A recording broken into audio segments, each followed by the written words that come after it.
Tutsi. Iyo ndi umunyarwanda muhora muvuga niyo yabayemwe abatutsi gusa.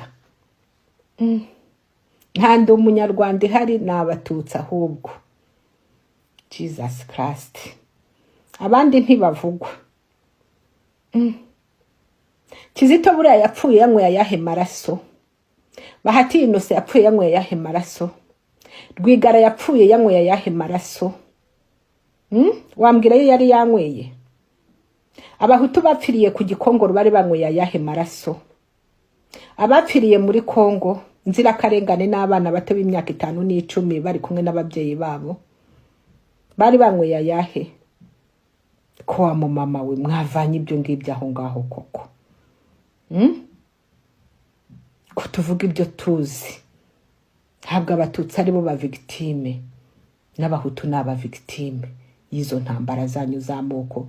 Turiho turarwana ko nibi bintu bizava mu bana tubyara ntibiyumvemo ubwo buhutu n'ubutwa n'ubututsi.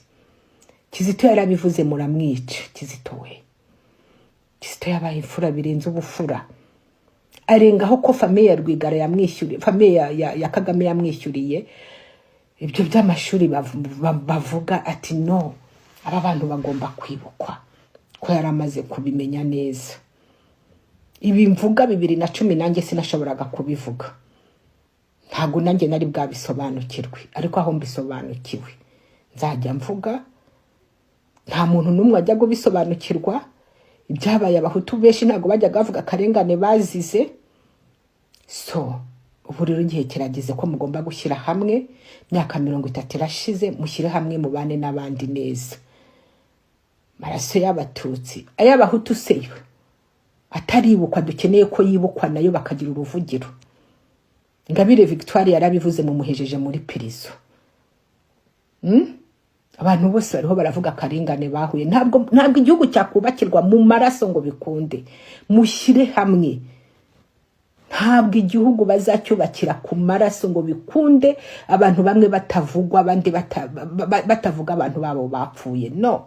Kandi nimwe mwivuyemo. We nta nubwo ureba ukavuga uti abantu ko nabo izi nkotanyi zatandukanye na Kagame ko zigenda zibivuga ubwicanyi bwanyu bw'amayere. Karibo mwebwe mwadukanguye mutubwira muti twarisha abantu mu nama, twarishishije uburozi. Zira ni tekinike bavuga ngo abantu bicishijwe sida, ngo bicishijwe amashuka, ngo biyahuye. Ni tekinike ngo bishwe na kanseri. Simwe mwivamo. Simwe mugenda mutubwira ubwicanyi mukora. Mwebwe mufite siyasa y'ukuntu mwicana.